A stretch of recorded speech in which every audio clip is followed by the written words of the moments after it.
Topic is very interesting. It is from concrete to mud play.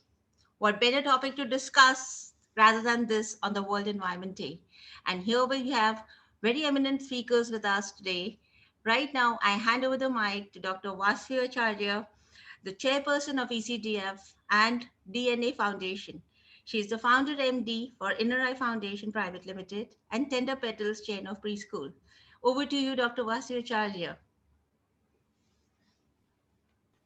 Thank you, Smriti, and I wish everyone a very, very happy World Environment Day. And I welcome all our eminent panelists today who would be sharing very, very knowledgeable input on how we can inculcate a nature-based curriculum actually into the lives of children who are also living in the cities. Recently, I've been reading this very interesting book. It's called The Sapiens by Harari, and I have been, it really actually made me think about how we, the human race, has been a kind, has been a part of the um, uh, nature as the foragers, but then we lost that contact with nature as we started getting into agriculture. We became an agriculture society. So we kind of, started coming away from nature, and our whole race went into alienation and greed. So basically, our bonding with nature was broken at that point of time over the generations. It's been a long, long process. It's an evolutionary process. But now it's time we again understand that nature we cannot do without nature, and we are a part of nature. And this alienation has actually not worked in our favor at all. And it is time to go back, make our little ones understand. And I would say there are many, many forums working towards this cause, which is actually a very, very important thing. And we as early childhood educators, it is our prime duty to take this forward to the generations who are coming, who are growing up. They to inculcate nature values in them from early years. That is my message. And thank you so much, everybody, for joining us today. And I hand over to Smriti. Thank you so much, Dr. Acharya. Yes, absolutely. That's a thought to ponder. The moment we went into first the agricultural revolution, then the industrial revolution, and then the IT revolution, I think we are just losing our touch with the nature, and we are becoming more and more greedy on acquiring more and more things for the humans, and we're leaving out the rest of the species who have an equal right on Earth. So are we forgetting that? So we are going to be discussing that today. And let me now introduce you to our four very important panelists who are going to enlighten us on the topic today. We have Miss Lydia Tavani.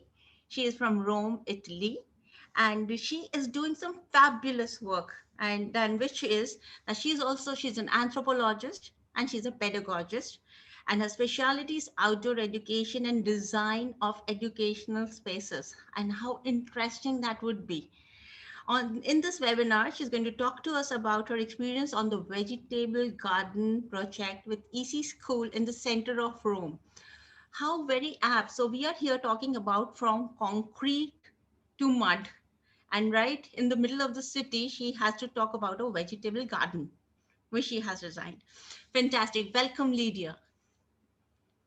Then we have Miss Usha Venkatraman, and there's so many things about Miss Usha that we have to tell you. That she's an award-winning storyteller. She's a classical vocalist. She's a puppeteer. She's a radio show host. So a multifaceted personality. She is the founder and festival director of Mumbai Storyteller Society, an initiative born out of her zeal to keep the storytelling tradition alive. And that is so important. Usha curated the first science storytelling festival, SCIFARI, in 2019 in Mumbai. Usha hosts Storytellers Cafe, a weekly radio show on Bharat FM, a Cincinnati based radio station. And currently, today only I came to know that very soon she's coming up with a very grand storytelling event in which storytellers from around the world are going to be participating. So watch out for that. Next on the show, we have today Miss Smruti Samantray. Miss Smruti Samantray is from Guwahati. I forgot. Miss Usha is from Mumbai.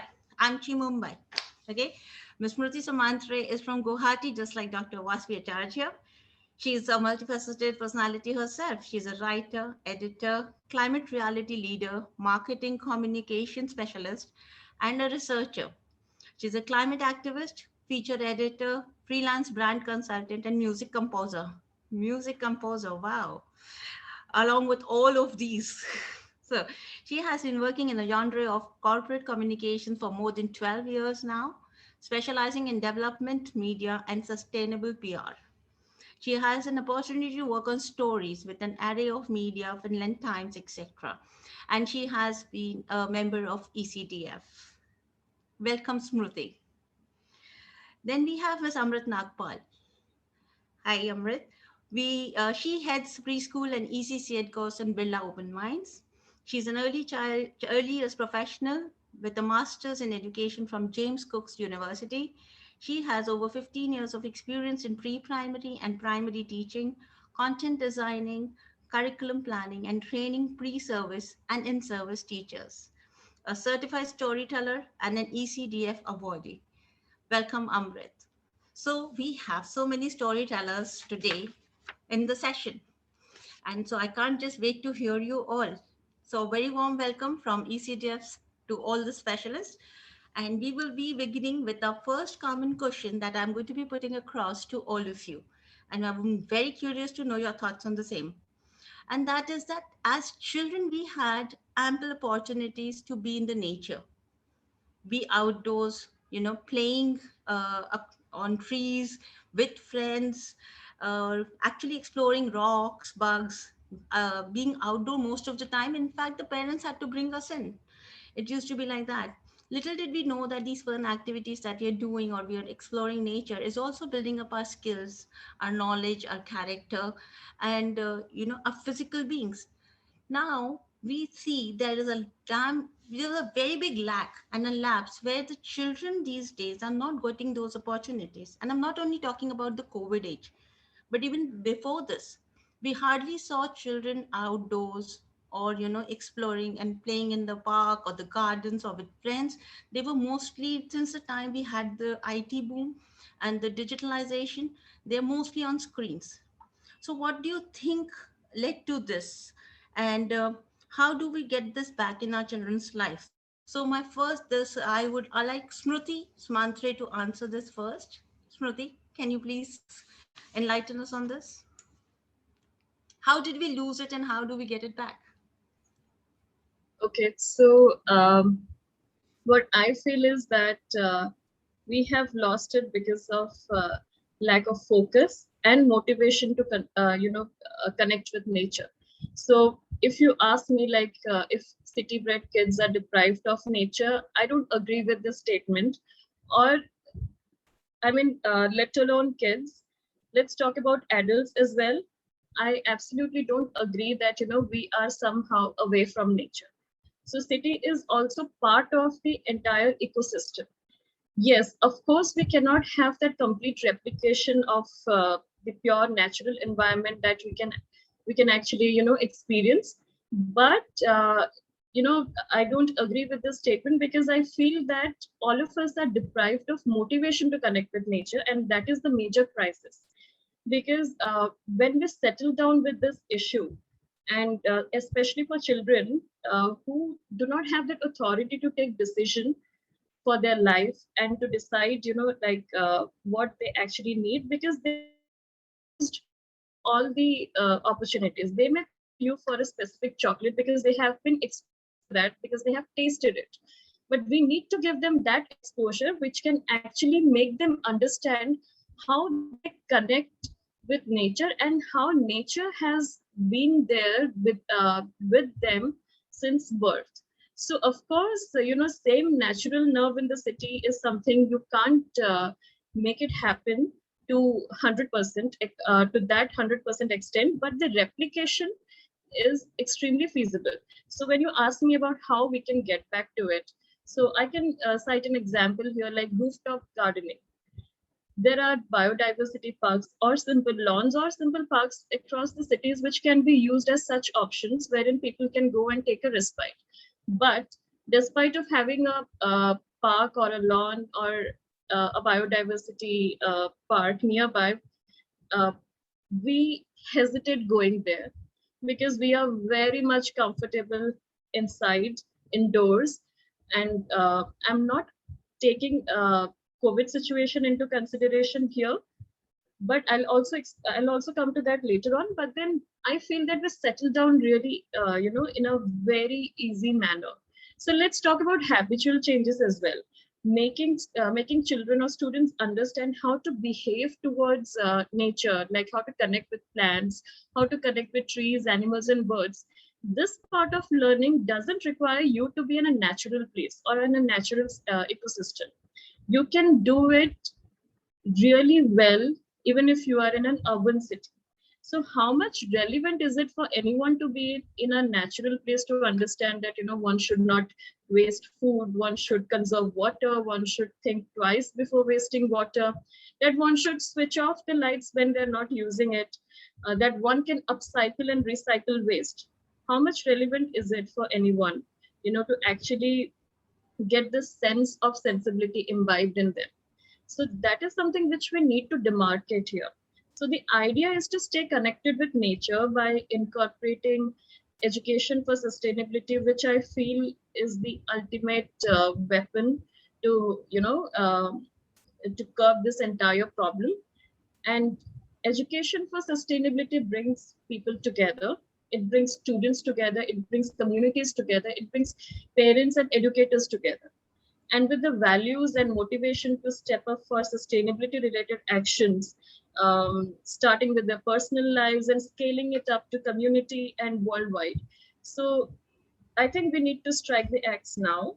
And if we start now, then we are definitely going to get back to the to what we have, actually lost, and we can change the game here. That's what I would like to say. That's great, Smriti. Thank you so much. Absolutely, what you said is the correct thing, that city is also a part of the larger ecosystem, and we actually need the motivation to do not hesitate but go out there. And we really do not need to be in the mountains to be nature lovers or to have nature education. We can have it right here.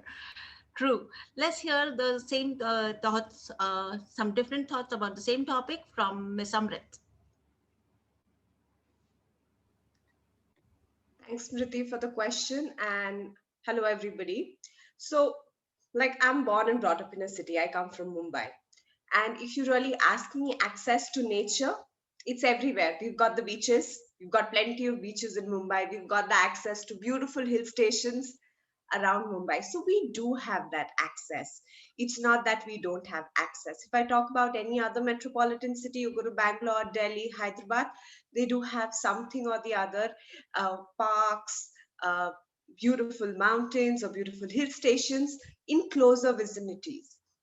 So what I honestly feel is that when we as adults, whether you're an educator, whether you're a parent, or whether you're anybody, we've got to be good role models. That's the first thing, because children love to imitate us. So if you're not good role models, and if you're not role models saying that, the nature is a beautiful thing and let's love it, let's embrace our environment, it's not going to get passed down. That wisdom won't get passed down to the next generation, which is so important in today's times. So, when we look at parents in parks, when probably if a child falls down and, the knee gets a little bruised and there's mud all around, the parent goes like, "Chee, it's dirty." We have to change that kind of thought. When children are in sand play, we do have a handful of adults who go like, "No, no, no, no sand play. Sand gets into our nails and gets very dirty. No, no, no paints. It's too messy." So we've got to change that thought. That's very important. We've got to understand that there are a lot of things around us, the mud, the sand, and they're so important for sensory stimulation for each and every child. So that is something important as adults, wherever you are, you're an educator, you're a parent, the realization is important, and the wisdom is important, because it is very important for children to be with the nature. And I completely second Smruti over here that, we are talking about SGDs 2030 in the coming years. how far are we there? We're not far. We just have just few more years to go, and there's a lot of work that needs to be done uh, with sustainable education, with our goals. And it's not just about education. We've got to educate adults too on it, so that larger townships, when in metropolitan cities we've got these townships, smaller townships, bigger townships, also start making these small changes within their vicinity so that we can achieve those goals very well. So that's my take on it. Thank you so much, Amrit, for sharing your thoughts. And yes, sand, mud, and all that we know, for specifically for the early years, are the sensory stimulating activities that we want to provide. And we look up to the schools which would have a sand pit, which would have water play. But how many parents would actually promote that or like let their children do that is something that the parents have to actually ask themselves, that it's not only in the schools but even outside. Take them to a garden, take them to a park, and let them get messy, let them get dirty, let them get the mud on their hands. Right, Amrit? We got your message. Thank you so much. Now we pose the same question, and would like Miss Lydia to share her thoughts on how can we have nature back in children's life. Good evening, everyone. Thank you for the question. Is a good question. I live in Rome and I work in the center of Rome. So I want to answer telling you something that happened a few years ago. So I can answer by repeating the word of the kids, certainly more interesting than mine. So I was in a EC2 class, I mean, with the children with 4 years old. And we were talking about the food, the origin of the food. And because we had planted some seed and we had collected the vegetable and we had eaten those vegetables. So at that time, we were exploring the other food, asking each other where each food come from. So I said, okay, children, now we know spinach. We know spinach is a plant, come from a seed. But what about meat? Where can meat come from? Silent. Definitely silent. I didn't expect this silent. I said, oh, okay. I try with the other questions just to let them think again. And I asked, what kind of meat do you know? And they said, chicken meat. Oh, okay, perfect. Where chicken meat come from? What do you think? Silent. Again, silent. After 1 minute, a child raised his hand and said, me, I know the answer. I said, oh, okay, finally. Okay, come on, tell us. Meat come from McDonald's. I said, oh, okay. I was shocked, but at the same time, this answer was an opportunity for me because it gave me the opportunity to think again my ideas about the world of the kids. And I realized the challenge that I should address for that moment. So here I am. I'm still addressing my challenge. Right, Lydia. Very interesting. Absolutely right. We have to go down and think from the point of view of a child. We have to think of their world. What is there in their world? Like Smruti said, like Amrit said, and Lydia also confided. Because the thing is that how are the children adapting to nature? How would they do that in case we adults are not motivating them? They do not have role models to imitate. We're not taking them to that. We're not asking them these questions, important questions that Lydia just said. So we, in case we probe further, we'll know what is their world consisting of, and then how can we have nature there. Right. So now we'll hear the thoughts of Miss Usha on the same topic of are we depriving children of nature and how do we get them back? Thank you so much. And as I'm a storyteller, I let my audience make an informed choice. So, as I answer this question, I would let you make an informed choice. I live in Mumbai, the metropolitan, the maximum city. So, yet I grew up in Assam. So, the first 6 years of my life I spent in homeschooling, running around in nature in the foothills of the Himalayas. But living in Mumbai, let's talk about the netizens, the children who are, friendly with the internet. Now, research shows that spending time in nature is good for our health and development. Yet, children who live in a metropolitan city like Mumbai find it difficult to spend time in nature. Their neighborhoods may have little nature, to interact, for them to interact with, or they may not be allowed to travel long distances, right? Missing out on spending time with nature means children are becoming more disconnected with the natural world. So, to understand that, if they had access to nature, do you think they would prefer to spend time in nature or in any other kind of spaces? What reasons prevent or encourage use of natural spaces living in a city? Think about it. So, here I would like to present two theories. We all know that our ancestors made their homes in the woodlands, grasslands, forests, wetlands, beaches, scrubland, whatever you want to call it. But today, most of us live in a man made structure like buildings and roads. So, the first theory is called Biophilia Hypothesis, meaning people have an inborn preference for nature and an attraction to natural things or places. The idea is that those areas that were richer in plants and vegetation and animals were better places for humans to survive and thrive. This theory suggests that our investors developed an attraction to natural spaces. Now, the second theory is the nature deficit disorder. This theory came from the idea that children today are spending less and less time out in nature and as a result are suffering more and more from problems such as difficulty concentrating, high stress levels, and poor physical health. Not spending time in nature means children are not learning much about nature nor establishing a connection to it.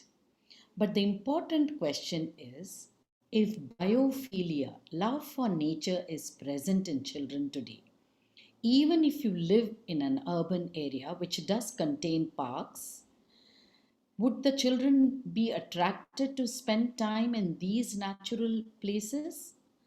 If they do so, they maintain their connection to nature and perhaps reduce the possibility of developing nature deficit disorder. However, if biophilia is not present, then nature deficit disorder might become more difficult to prevent.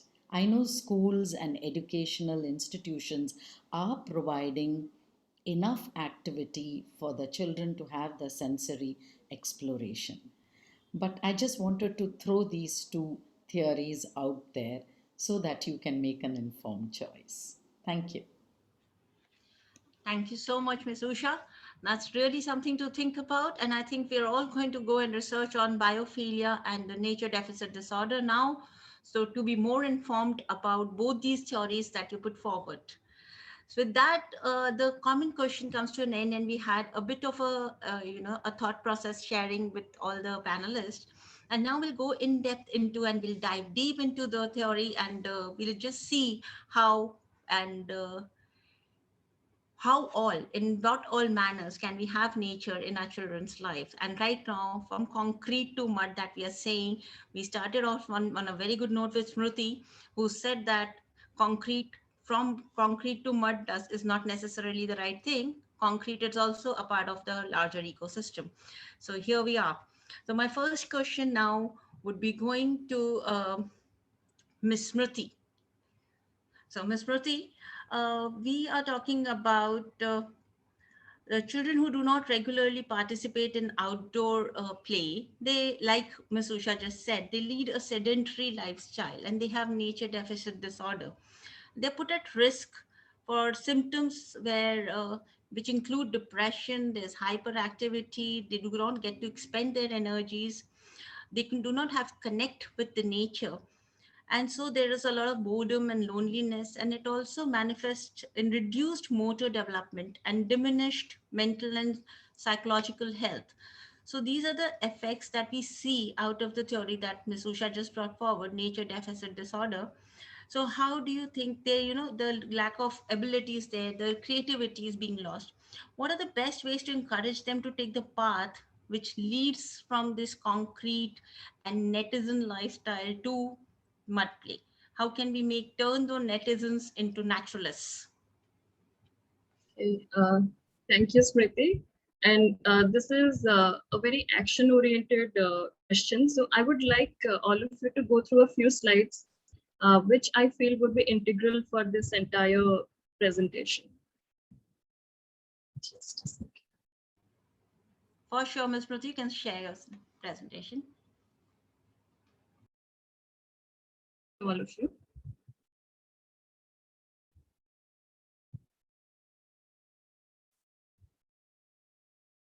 Okay, so what are those ways which can actually which we can implement to encourage them to take a uh, path of sustainability? So I think sustainability is the key, but even more than that, what I should be calling as the major weapon or major what do we say as in Brahmastra is the education for sustainability.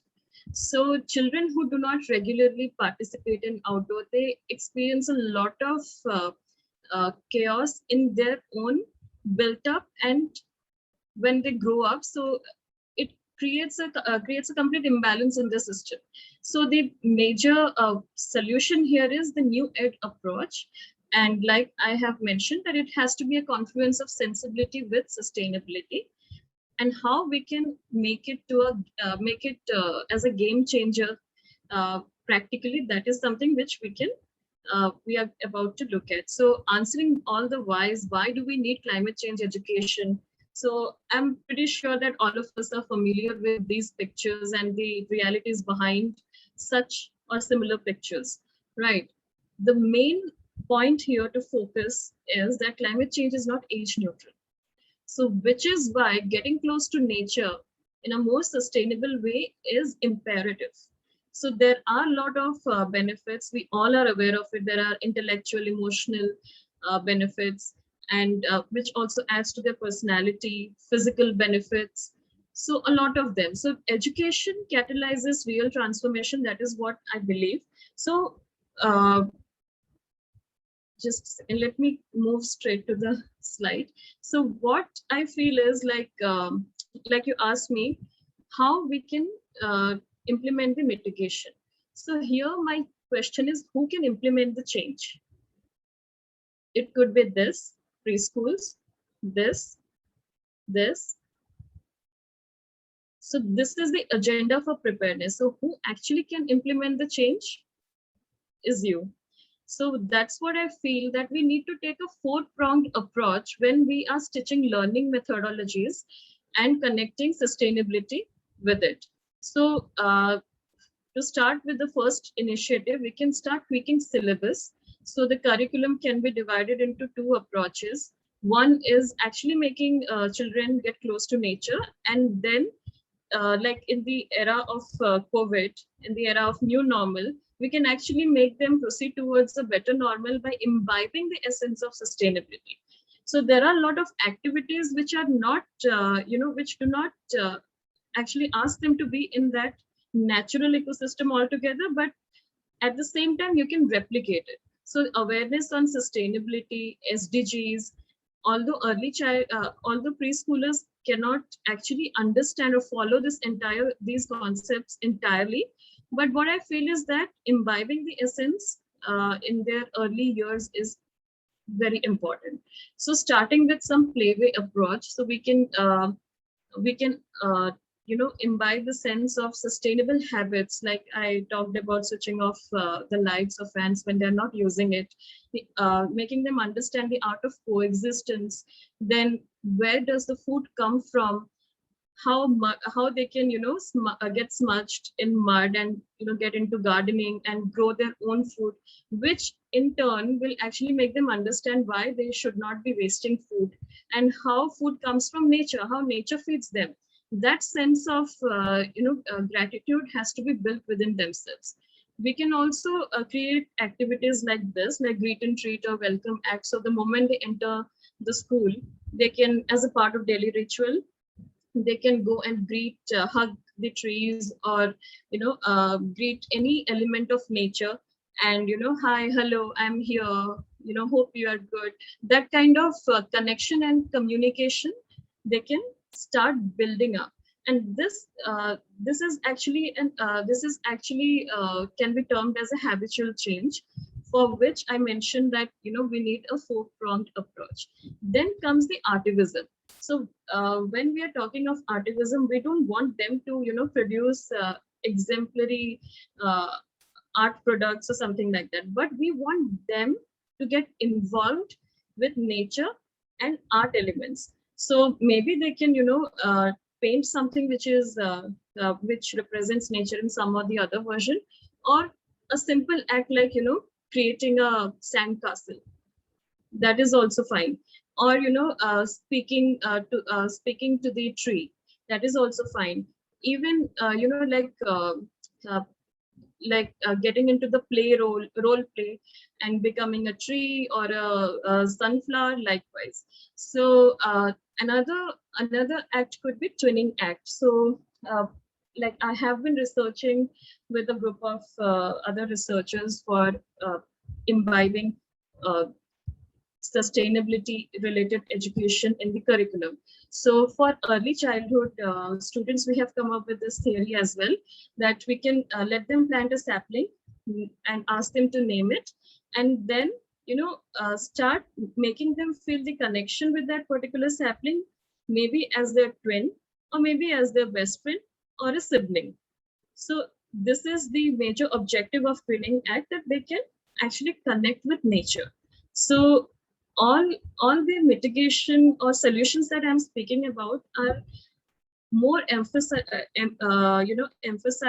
on building that connection.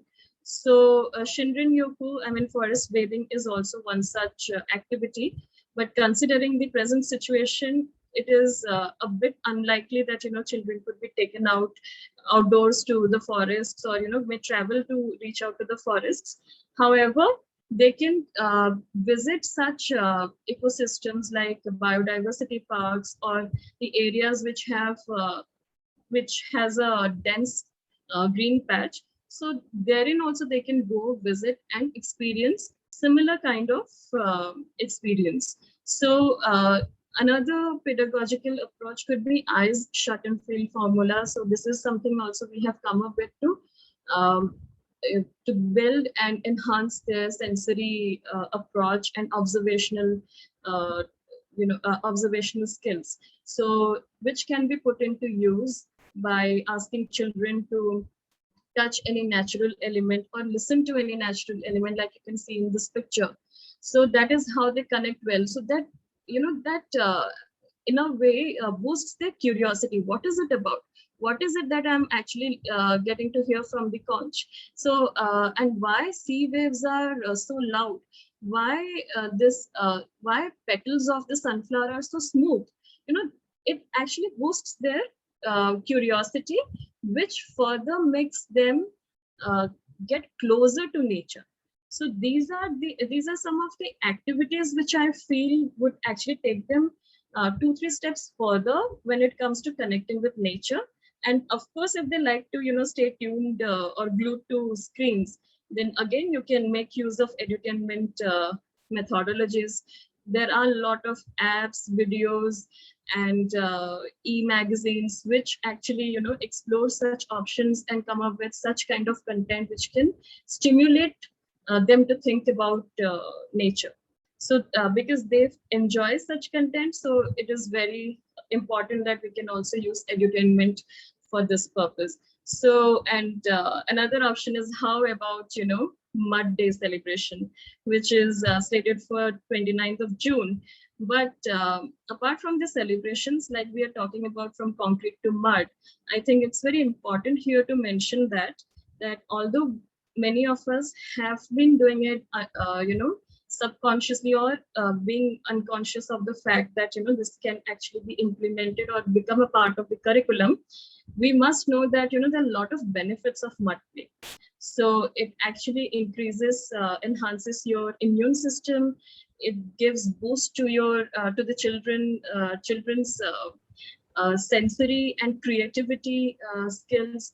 They become more social, and there are many activities that we can actually start and conduct with mud, like making mud, molding mud into some kind of shapes, or creating a mud hill or a doll house and asking them to place their doll inside that house, or like simply just smudging mud on a piece of paper and trying to create some form of art out of it. So these are certain engagement activities which can actually help them in um, in understanding the essence of connecting with nature.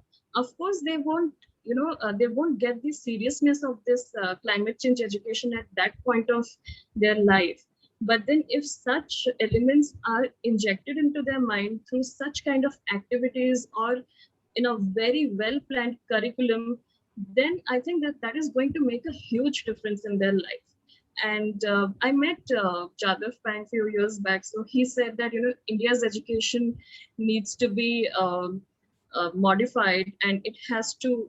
The education system must include something which is related to climate change. And this is exactly at that point of time I had started working on climate change education. So now, Yes, moving, Miss Ruti, that's something like really great. So we got to know a lot of things from you. So can we just ask you now to wind up? yeah, sure. So this Final. is actually my last slide. So Right. that's why I'm hurrying up. So, Thank you. yeah, to sum it up, it's not just that we need to focus on children and their curriculum, we also need to groom parents and educators for this. So they must understand why the upskilling of educators with this regards, and why parents why upskilling of educators in this regards is very important, and how they can play a very integral role in this entire structure of learning. And the same applies on the parents as well. And then comes on a larger perspective, is for the institutions, how they can facilitate this entire plan and make this happen. So the thing is that, like, with this four-pronged approach, we can make it happen. Like you have asked me, how do we go about it? How do we bring in these changes? And this year's theme for World Environment Day is to restore wild and to bring back all those glorious things that we have lost. So, in my opinion, in as much as short time I could speak of, these are certain activities which I feel that can help parents, teachers, and children to establish the connection with nature, and that's going to be very, very effective for their future as well. Thank you. Wow, that was really lovely. That was great. Thank you, Ms. Mruti, for so many takeaways. Means simple activities what you gave to the educators and to the parents, like greeting a tree. I like so it's so simple, but it's so effective. A child comes to school, and you always we insist on the child saying greeting the teacher and saying good morning to the teacher and things like that. What if we insist that the child also hugs the tree and says good morning or says I love you? That kind of an aspect where where the child is bonding with the nature. Very simple but very effective solutions that you gave, Ms. Mruti. Thank you so much. The four-pronged approach, of course, I think all educators are going to now think about it.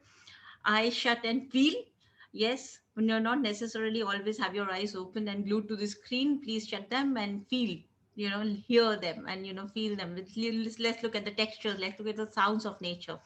So fantastic, Ms. Mruti. Thank you so much for that. Now I go over to Ms. Lydia, and my question to Ms. Lydia is: the natural world is an open-ended learning laboratory. That is what we feel, that there can be so many experiments, scientific experiments also there. And children are innate scientists. That is what we believe and we know. And as educators, we all know their curiosity levels. They love to experience the sights, the scents, sounds, textures of the outdoors. So, do you agree that nature can provide opportunities for discovery, creativity, problem solving, and the STEM education? Like, if we are talking about the science, technology, engineering, mathematics, do you think that education can also be provided through nature? And if yes, then why is it not a compulsory part of school curriculum?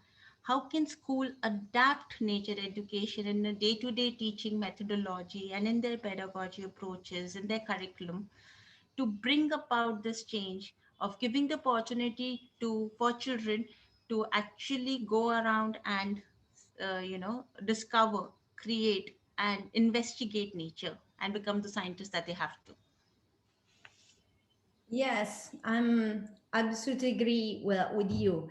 I didn't say before, sorry for my English. I know it's not perfect, so I'm doing my best. That's not a problem at all, Miss Lydia. Please go on. We can clearly understand you quite well. Okay, I want to share a short presentation about my experience with a vegetable garden. Sure. So I'm going to share the screen. Okay. Okay, here we are. So I have been carrying out this project for many years. And I love it because with this project, children have the opportunity to develop a scientific logic, but at the same time, they have the opportunity to build a personal relationship with nature. And this is what I love best. This is what I want to focus today, because we can say a lot of things about nature. We can know many scientific names of the animals, of the plants. We can know how they grow, but I think that the great opportunity for us is to have an interaction with nature, as well as we have an interaction every day with people. Why is it is an opportunity have an interaction with people every day? Because I think that with an interaction, I can give something to someone, and at the same time, I can get back something else. And with the nature is the same thing. I can give something. I mean, I can take action with the nature and for the nature. And at the same time, I can get back. That is, I can learn something. So to develop this personal relationship with nature when I'm with the children, I used to suggest a game. Let's become friends of the seeds. What we do? First of all, we have the seed in our hands. So we start to play with them, to have fun with them. And by playing, by having fun, we discover, for example, that they are black, they are small, they are really small, that they look like ants, or maybe they roll, they are sticky. I can make some shapes with the seeds, for example, a fish, as you see in the picture, and then I can draw the seed or the plants, and this is a very important moment because I can take my time to look at the nature with more attention. So what we are really doing in these activities? First of all, we are observing. And by describing all the qualities of the nature of the seeds, we are collecting data. When we say they are black, they are small, they are sticky, they're all, and so on, those are data. And we are organize those data. When we say, for example, they are so small that they look like ants, we are putting together two meaning. We are making an association. So we are creating a mental map that is mediated by my personal relationship with nature. And when we draw, we are documenting. This is another important moment because documentation, with the documentation, I can share my ideas, I can share my project. So it's important for a logic, for a scientific logic, but first of all for scientific culture. And this is just the beginning of our project, because then we put the seeds into the soil and the seeds grow, become plants. So we can take care of those plants. We can wait. This is a special moment, waiting, because today we are not used to wait. We live in a society where everything goes fast. So we are not used to wait, and waiting now is an opportunity. Why is it an opportunity? Because, for example, while we are waiting, while we are taking care, we discover the other animals that live in the vegetable garden. So I say life called life, and it's a great moment. It's a wow moment because children are so excited. They want to search all the information. So we experience the ecosystem. We experience the significance of the ecosystem. And they want to search all the information in the book, but also with technology, because now in our phone, in our tablet, we have a lot of apps that are very easy to use. We just take a picture, and then we have a lot of information. And so we can explore our vegetable garden with a magnifying lens, for example, as you see. And we analyze, we classify all these information. So going out in the nature, we get back a lot of learning.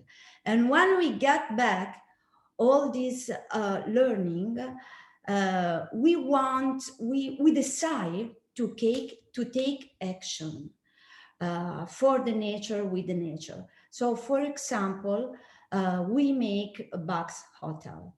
This is a real STEM experience, because making a box hotel, the children have the opportunity to apply all their abilities, all their skills, and they also work together. It was a great moment because they feel nature, as we said before. and they want to take action with nature. So that's what's happened when we go outside, when we have an interaction with nature. We can give something, we can get back something else. Thank you. Thank you, Miss Lydia. That was really, really engaging. And there were such beautiful, heart-touching moments where the children are exploring seeds as a playmate, something to design with. And then when they actually plant it in the soil and wait for the plant to come up. I love the term life calls life, because that is how the entire ecosystem works, because everything is so interconnected that one life would of course call another life, and it's dependent on that. So wonderful takeaways, thank you so much. And now we go on to Miss Usha with the same question. She has been organizing storytelling on science-based, and the science and the techniques. And we are going to ask her the same thing, that how can we have this great learning, the nature as an ecosystem, as a learning environment back in children's life, and why is it not a compulsory curriculum in schools? Thank you so much, Smriti. Smriti, thank you for your thoughts.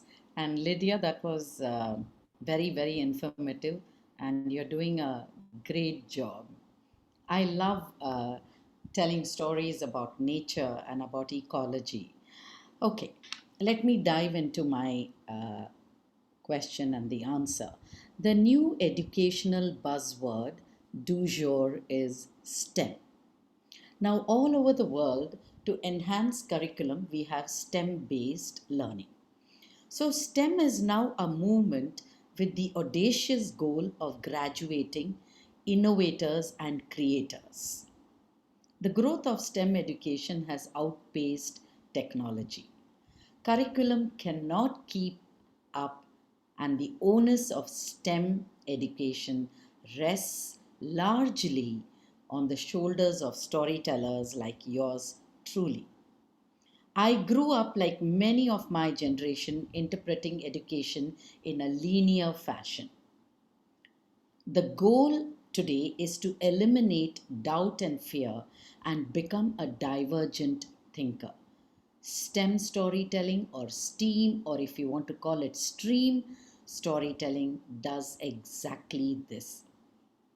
Maintaining that childhood curiosity and drive to ask questions, and whatever you call learning happens. It comes free. Education will come for free. Start with the basics, like Lydia said, build curiosity, and then explore and grow is the mantra of STEAM storytelling. I, as a storyteller, I do not introduce science, I reintroduce it through STEAM storytelling. Encourage out of the box thinking. We participate, therefore, we are, is the scientist's perspective on storytelling. So, the idea is to let children participate. Now, we've already examined what Lydia said. How do we begin the journey of unraveling the long line of truth? Observe what is happening in a story through visual imagery, predict outcomes on the basis of existing knowledge, evaluate what has taken place from different perspectives, draw conclusions from the events as a whole. This is what science is all about. How does storytelling relate to science teaching?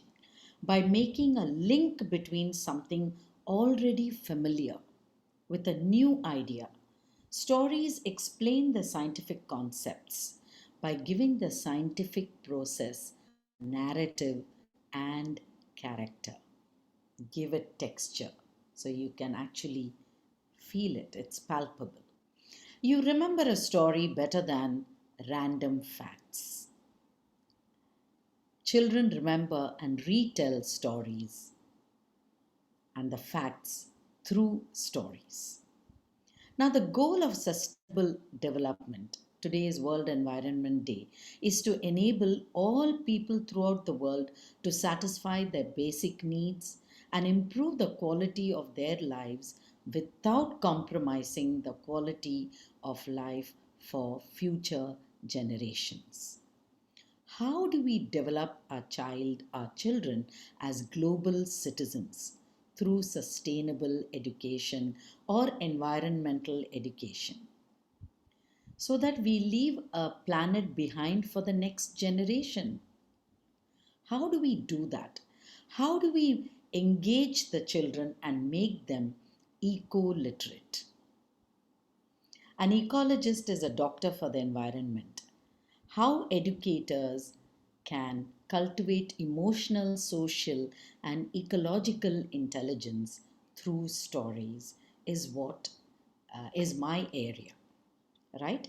How to leave ecological footprints. So, how do we do that? We use stories. Through stories, not a didactic form of saying do this, do that. Through a story, tell them to turn the electrical items off, use energy efficient light bulbs, travel by bus or by train instead of by car, walk or even cycle. I see many people cycling today. Reduce the number of flights you take, buy local fruits and vegetables. Now, as a storyteller, I inspire kids to go green. I tell them the importance of being green and how we can be friends of the earth. I remember, I don't know who quoted this, before we restore the earth, let's restory ourselves. Muriel Rukeyser also said that we are not made up of atoms, we are made up of stories. And Piaget said that children saw a different world. Now, how, as a storyteller, can we cast ripples and create a light bulb moment? What happens when you tell a story? You stimulate the mind and thoughts through stories. Between the stimulus and response, there is a space to choose, infinite opportunities to choose from. So, here is where the informed choice comes. So, as a storyteller, if I want to promote environmental awareness, I would tell them stories. I would tell them stories about the trees, how the trees can speak to us. I would tell them stories about how our rainbows formed. So, share a story about the life cycle of things that matter and find different innovative ideas to get the message across. The story of the hard-working magic bins, where you teach them to sort the rubbish that goes plastic, paper, glass, and also your, the net, all the wires, the electrical items, so that you teach them how to sort. So there's a story. And also the story about Pappy the paper bag, who talks about his own evolution. So these are simple environmental concepts can be introduced through a very friendly story, right? And it's up to you to how to find innovative ways to tell that story. Help them understand the why behind the story. Connect environmental issues to everyday life. Tie in the emotions. Unifying an emotion with a strong idea makes for a compulsive telling. Making green choices. Talk about it. And also, one can find our own stories. So, in a storytelling workshop, I would encourage children ways to honor, support, and cooperate with nature. So, I use stories as a very powerful tool to communicate about becoming eco literate. So, I tell stories. Now, to reduce, reuse, and recycle, to give you an example, I'll tell the story about the tailor. It's a Jewish folk tale, making something from nothing. Cutting that coat to make a vest, and from the vest to make a tie, and from a tie to make a button, and from that button, a scrap of cloth is a story. And a story can never go, it can never be lost. It just carries forward. So I think my time has ended, and thank you so much. So another round of applause for Miss Usha. And Miss Usha, that was really, really enlightening. And it is such a sweet way of actually incorporating. First and foremost, of course, you being a storyteller, we are all obviously hooked on and engaged with your voice texture. The way you speak, we're just, listening to you is as if we are actually kids listening to a story. So it was really fantastic listening to you. And yeah, let's make our children eco-literate through stories. And yes, we are all made up of stories rather than facts. And children would never remember the facts, but always remember stories. And stories are a very powerful tool to get your message across and for children to actually remember it, because they remember the incidents and the sequences of the stories much better than the historical facts and all the facts and figures of the science that you would give them. So beautiful tool given to us by Miss Usha. And now we go on to Miss Amrit, last not but the least, but she has a lot to share with us, I'm very sure. And the question for you, Miss Amrit, is uh, children innately reap great benefits as they grow connections and appreciation of nature. As we just heard our three speakers talk about it, that how important is nature in a life, in a child's life, and in an adult life as well. So, in a structured, busy, and technological, advanced driven world that we live in, the role of outdoor play is being forgotten. And that is what we were wondering when we started off. And we did hear a number of, tools and a number of methods to get it back. What role can parents play in bringing nature back in their children's lives? So, as an early years educator and a preschool head, what advice do you actually give to the parents to bring nature back into their children's lives? Thank you, Smriti, for that question. And thank you to all the wonderful panelists. Some of y'all have given us really good insights. So coming back to the question, yes, we do live in a extremely technologically advanced world, and there's absolute digitalization around us, screens, and most of the parents are completely engrossed in screens, to be very honest. And that's where we need to wake them up and shake them up and say, come, let's go outdoors. So in my experience, because of digitalization, what has happened is that there are a new generation of toddlers and kindergartners who are, when you take them outdoors, they are either very super energetic and they want to touch and feel everything, whether it's the leaf, the log, or there are these toddlers and kindergartners who, get very clingy onto the adult, whether it's the parent or any other caregiver that's there, and go like, no, I'm like too shy and I don't want to touch the sand, I don't want to feel the water. They're practically getting very scared about it. So I'll deal with these two aspects. So if you have a super energetic child, firstly I would tell those parents, please be more of a hummingbird parent.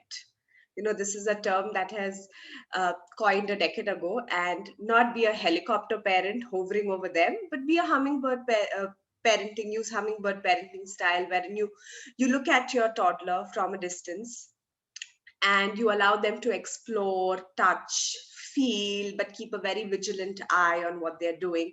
If you feel that safety is a concern or an issue, that's when you step in. Or you step in when you have a very curious question or a conversation coming up, so that you can channelize it, uh, that in accordingly to and channelize it in a good way. But if you have a toddler, and a toddler who's very shy and clinging and not ready to touch, feel things, what you could do is, firstly allow the child to be comfortable, and do not force anything on your child.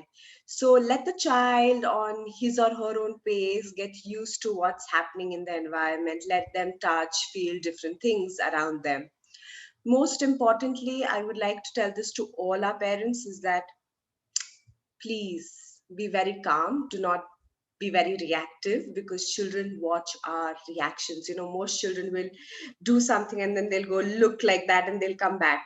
So for example, you're in a park and you see a street dog, and when you see that street dog and you go like, no, no, no, no, don't go near it, don't go near it because he'll bite. So, that's the notion that most parents have, that all street dogs are going to bite. Or, don't touch the bug might just sting you or something like that. So I think we really need to come out of these notions first and be very calm and relaxed. Yes, we've got to worry about our children. We don't want anybody to get stung or be bitten by, but we've also got to, let go our children to explore. At the same time, what is important is that, we teach them to be very mindful about our bodies. So for example, we're walking, and if there's something very wobbly, you ask the child, be careful, this is wobbly. Would you like to hold my hand and wobble, so that they understand the sense of balance? Because what happens nowadays is that every toddler who falls down starts crying, and they go like, no, this thing is bad, let's not go to the beach again, or let's not go to the park because you've fallen down. So these are the things that we've got to be mindful of. At the same time, we've got this new thing of everything should be organic, whether the beauty products or any products that we're using on our child has to be organic. But let's teach our children, where do these organic things come from? They come from nature, and we've got to protect it. We've got to have an understanding, and that wisdom needs to be passed on. So in order that we have more sustainable development. Also, what is important for parents is to have a number of tools that could be, earth diggers. So you've got your rakes, your shovels, your spades, your small buckets, so that children are more curious.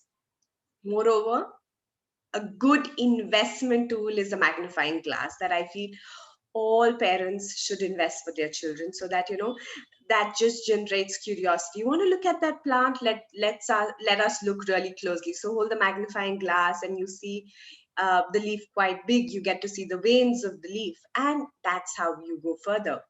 If you're more excited parent, you might want to invest in a magnifying stool that's a three-legged stool, and then you can put it over any object and it looks far more bigger, and that's what generates curiosity. We know we're living in really challenging times, but I think we can incorporate nature in smaller ways into our homes too. Most of the panelists have discussed and shared a lot of the ideas. I'll just share a few more. So one of the ideas that you could do is, everybody's got a balcony at home. If you have a small balcony at home, if not a balcony, everybody's got a window. Okay, next to the window, probably you could make a small tent, let the moonlight come in, and let's soak in the moonlight, probably read a story. We've lost a very important author, Eric Carle, just recently, who's written such amazing, amazing stories. And why not read it out to your child along with some planters next to it? Because that's all that we can do in this pandemic, right? But if you have an access to a park or a garden within your vicinity and you are permitted to go there, why can't we not just, soak in the moonlight or soak in the sunlight for once in a while? That's a beautiful thing to do. Or allow children to go to scavenger hunts, because nowadays in the lockdown or in this pandemic period, you see a lot of birds coming and chirping near your window. You get to hear all the sweet sounds that the environment has given us. Most important part that I would like to tell all our parents is that we talk about fruits, vegetables, we eat them, let's grow them at home. So, on this World Environment Day, let's take the seeds of the lemon, let's sow them so that we have a beautiful future for our children. What you could also do is this concept of regrowing fruits and vegetables. So you take the vegetable tops like carrots and turnips, and you again sow them into mud. You allow them to regrow. So that's a new concept that children learn. So I would just like to summarize and tell parents one very important thing is that we talk about vitamins. We care about our children's vitamin levels, vitamin A, vitamin C. We care about iron and calcium levels for growth. In the same way, let's care about another important vitamin, that is vitamin green, a word coined by Francis Hu. So rightly coined, and such a beautiful thing that we all need to start caring about this vitamin G. And because this vitamin G is going to help us make our minds, body, and soul more stronger and more beautiful. So that's all from me to all the parents out there. Okay, thank you, Amrit. That was that's not just all the parents, but that's so much to for all the parents to actually take away and actually practice, implement in their lives, so that their children can actually have a very great bonding with nature and understand what it is all about. So, love the new terminology, hummingbird parent, that who allows the children to actually move a little away from them and explore, and also eradicate the fear factor. Eradicate, don't just tell the children to be scared of everything around, all bugs, animals, outdoors is not scary. So very rightly put by Amrit that sometimes children are, when you take them outside and they're outdoors and they're not used to outdoors, they just cling to the caregiver and they don't let go because they are so apprehensive about exploration. So here we have not given them that opportunity. The parents have not given them that opportunity to explore, and we do not want them to miss out on this very important aspect of growing up and bonding with nature. And so we come to an end of today's session, but we had some very great pointers to take away with us, with Miss Usha telling us that she does not introduce science but reintroduce science through stories. And we have Lydia telling us that life calls life, and let's have vegetable gardens, which was also reinforced by and reiterated by Amrit, that let's have vegetables growing in our homes, in our gardens, balconies, and then let children connect to food that we are eating. And I love the aspect of organic products. Yes, organic products, everything organic, but organic, where is it coming from and how are we going to get it next? We don't know if we are going to spoil the resources that we have. And of course, Mruti told us some very gave us some very good pointers that can be implemented in our everyday day-to-day life. So I'm just going to give 2 minutes each to each speaker to just share their experience and of today and the learning from each other. Before we close it, we would be going we are live on Facebook, and the session would be available on YouTube also. We will be sharing the link with you currently. Let's go and see how what are the closing remarks now. Smruti, we'll start with you. Okay, so first of all, I would like to thank ECDF Forum to bring all the like-minded people together, and we could actually share our experiences, and we got a lot of new insights. And I had said in the beginning that let us give exposure to children. Let them decide what they want to connect with and what they want to stay away from. So, but I'm pretty sure that once they get in touch with nature in a very close manner, then they're not going to stay away from any element of nature. For that is for sure. Yeah, And we need to have the biophilia. yes, yes. So that has to be there in some or the other version, and let them be free. And one link which I think that I might have missed out indicating it is a lot of parents, or we should say that it's in our surroundings, that how to take forward nature oriented education forward, and like how what to do with it.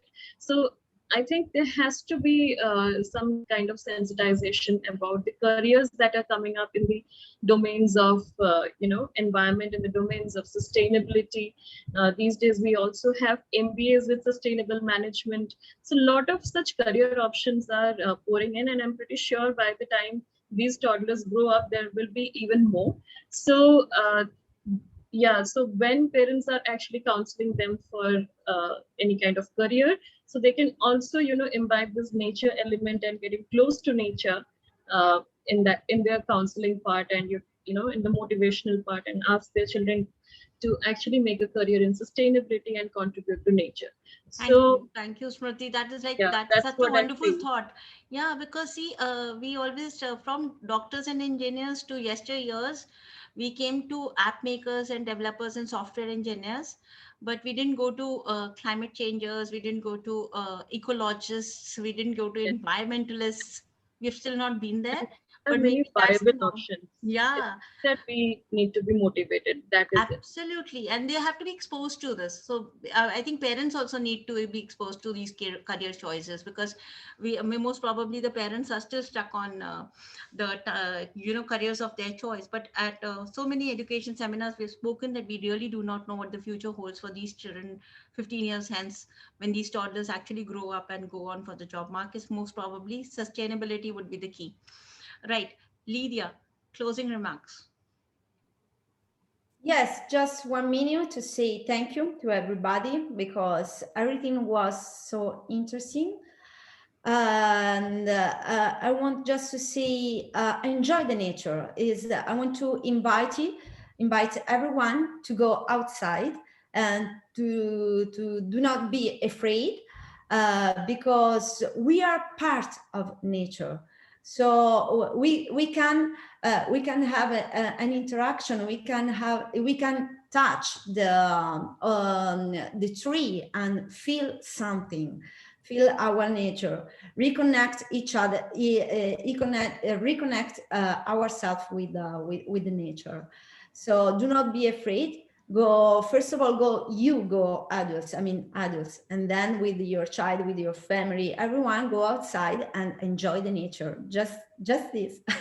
Thank you so much. Thanks, Lydia. That was really sweet. Miss Usha.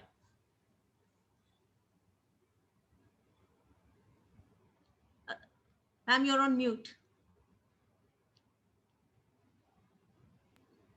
Let me at the outset thank ECDF for putting together such a wonderful panel, which has some great panelists, all of you, Smriti, Lydia, and Amrit. I really enjoyed the discussion. Sometimes, as a storyteller, I get a little bored when too many facts are, shared. But the way you share it is the art and the craft of engaging the audience.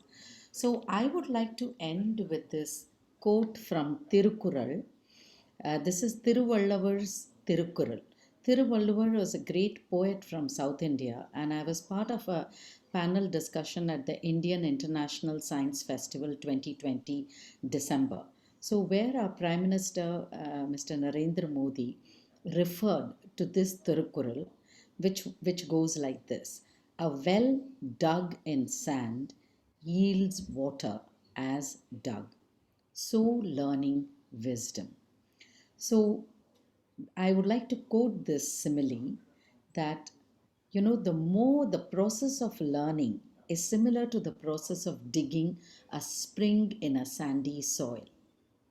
A spring in a sandy soil keeps getting water to the surface.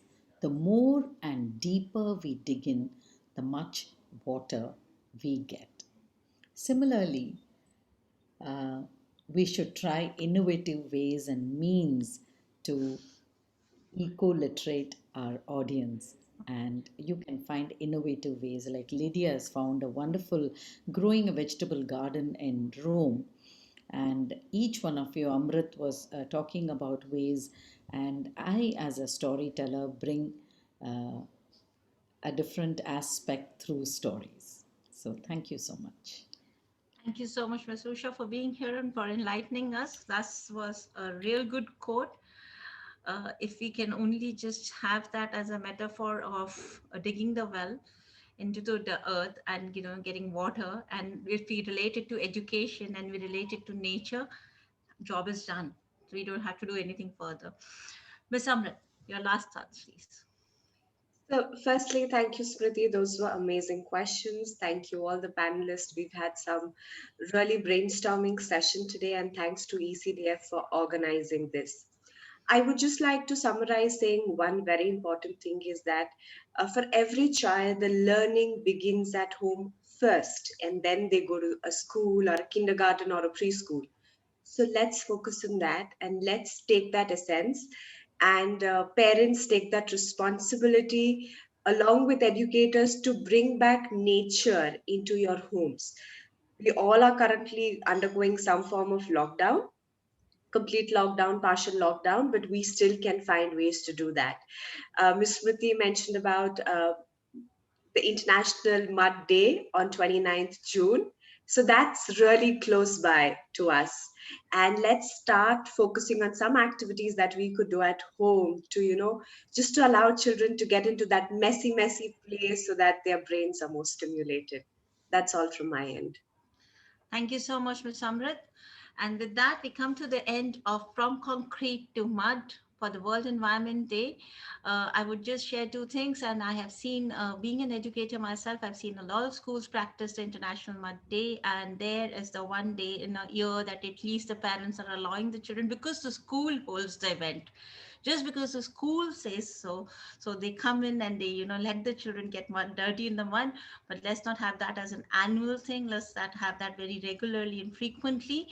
Another thing that we used to practice in the school that I was working with, we used to be, when we celebrate a festival in India called Raksha Bandhan, the children used to make rakis and they used to go and tie it to the plants and to the trees, because the essence of Raksha Bandhan was protection.